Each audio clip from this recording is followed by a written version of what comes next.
अस्सलाम वालेकुम। Heart failure के लेक्चर 4 में हमने देखनी है ड्रग एंजियोटेंसिन रिसेप्टर नेप्रिलाइसिन इनहिबिटर। ठीक है, ये हम इसके ट्रीटमेंट में इसको समझने के लिए ना सेकोबिट्रिल और वॉल्सार्टन, ये नेप्रिलाइसिन इनहिबिटर है। सेकोबिट्रिल वॉल्सार्टन जो है ये आरबेट एंजियोटेंसिन रिसेप्टर ब्लॉकर, इसका कॉम्बिनेशन देते हैं। उसको समझने के लिए अब मैकेनिज्म ऑफ एक्शन हम सबसे पहले देखेंगे। नेप्रिलाइसिन क्या है? आप ये देखें कि हमारी बॉडी में नॉर्मली नेप्रिलाइसिन एक एंजाइम होता है, ठीक है, which is responsible for breaking down vasoactive peptides like angiotensin 2, bradykinin and natriuretic peptides. ये इनको तोड़ देता है नॉर्मली। अच्छा, अब हमने जो है ब्रेडिकाइनिन जो है वो वेजोडाइलेशन करवाती है, नाइट्रोयूरेटिक पेप्टाइड भी नाइट्रोयूरेसिस करवाते हैं और वेजोडाइलेशन करवाते हैं, बट ये वेजोकॉन्स्ट्रिक्शन करवाती है। हमने नेप्रिलाइसिन पेशेंट को एडमिनिस्टर कर दी, नेप्रिलाइसिन इनहिबिटर, राइट। अब ये उसका रिजल्ट क्या होगा कि हमारे पास ब्रेडिकाइनिन और नाइट्रोयूरेटिक पेप्टाइड जो है इसका लेवल हमारी बॉडी के अंदर क्या हो जाएगा, बढ़ जाएगा। ठीक है, इन दोनों का तो लेवल चलो बढ़ जाएगा ना, तो ये क्या करवा देंगी दोनों, वेजो डायलेशन, राइट, वेजो डायलेशन करवा देंगी, जिसकी वजह से जो आफ्टर लोड है वो कम हो जाएगा,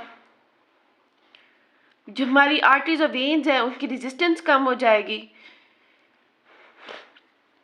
और वीनस रिटर्न कम हो जाएगा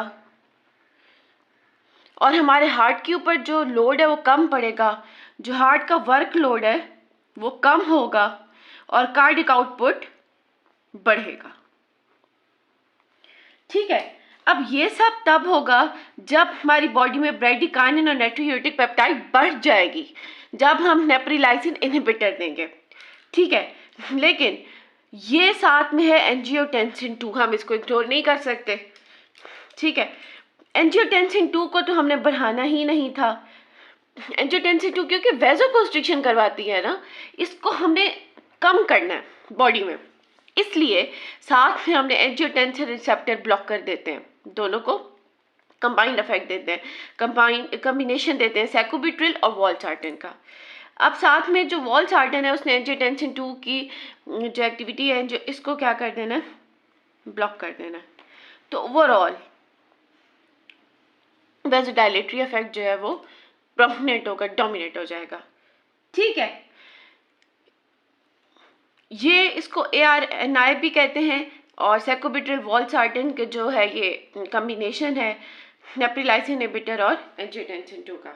ठीक है, फिर हमारे पास जो है हमने नेक्स्ट ये चीज़ देखनी है, एक पॉइंट यहाँ पे ये है कि हमने यहाँ पे एंजियोटेंसिन रिसेप्टर ब्लॉकर क्यों दिया है। एंजियोटेंसिन 2 इनहिबिटर भी, एस इनहिबिटर भी तो दे सकते थे।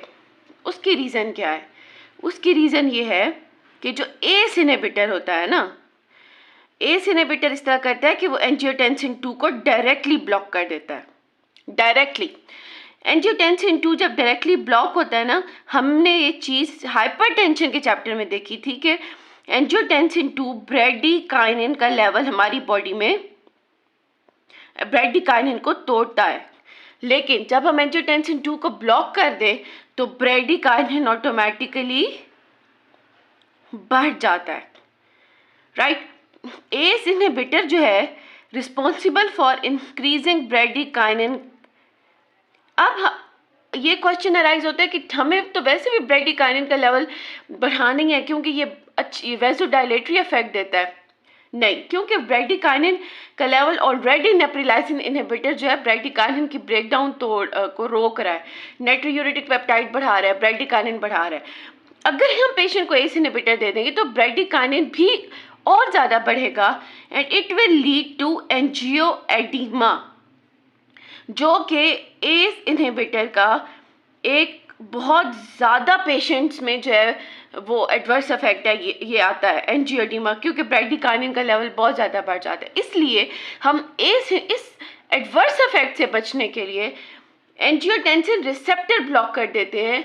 ठीक है, जो एंजियोटेंसिन 2 का इफेक्ट जो है उसको उसको जो है ना रिसेप्टर से बाइंड नहीं होने देता। कॉम्पिटिटिव एंटागोनिस्ट होता है ना ये वॉल्सार्टन, रिसेप्टर से बाइंड नहीं करने देता एंजियोटेंसिन 2 को, और उसका जो इफेक्ट है वैसोकॉन्स्ट्रिक्टिव इफेक्ट उसको कम करता है। इसलिए हमने नेप्रिलाइसिन इनहिबिटर के साथ वॉल्सार्टन दिया। ठीक है, वॉल्सार्टन का कॉम्बिनेशन हम पेशेंट को देंगे।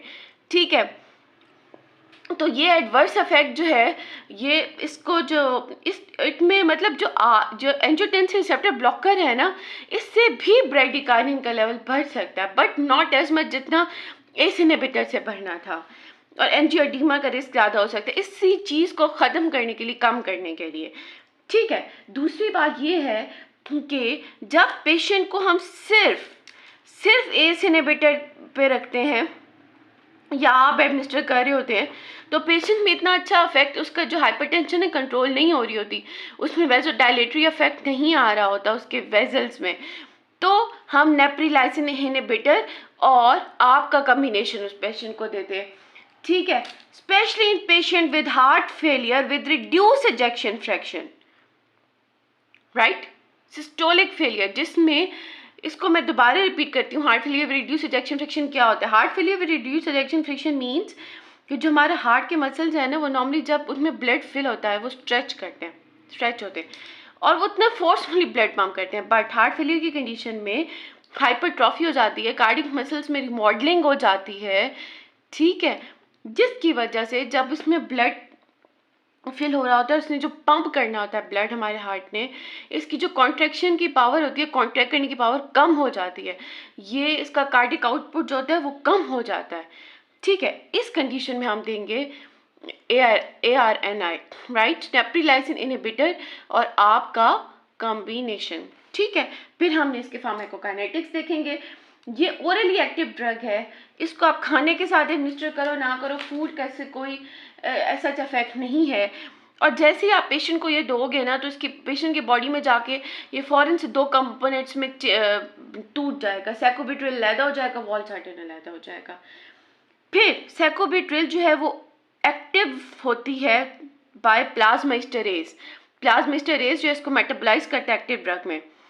वॉल्यूम ऑफ डिस्ट्रीब्यूशन और प्लाज्मा में प्रोटीन की बाइंडिंग इन दोनों की हाई है, वॉल्सार्टन और सैकोबिट्रिल दोनों की।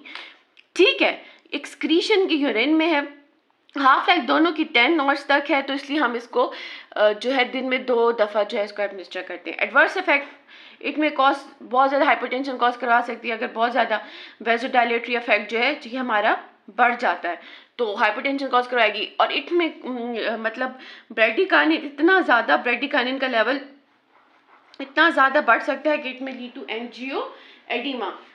इसको दोबारा रिपीट करते हैं, ब्रेडिकाइनिन का लेवल क्यों बढ़ जाता है? क्योंकि नेप्रिलाइसिन इनहिबिटर ने भी इसको ब्रेकडाउन को तोड़ना है और ब्रेडिकाइनिन को बढ़ाना है हमारी बॉडी में, और साथ में हम आप दे रहे हैं, मतलब आर्प दे रहे हैं, तो ऑफ कोर्स एंजियोटेंसिन 2 का इफेक्ट भी कम होगा, और एंजियोटेंसिन 2 का भी हमने पढ़ा था कि ब्रेडिकाइनिन पे इफेक्ट है। अगर हम एंजियोटेंसिन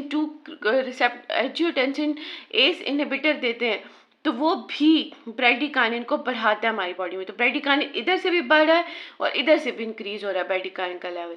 ठीक है, इसलिए हम एस इनहिबिटर नहीं आर्प देते हैं। ठीक है, बाकी इसमें से अगर कोई भी क्वेश्चन है तो आप मुझसे पूछ सकते हैं। Thank you so much.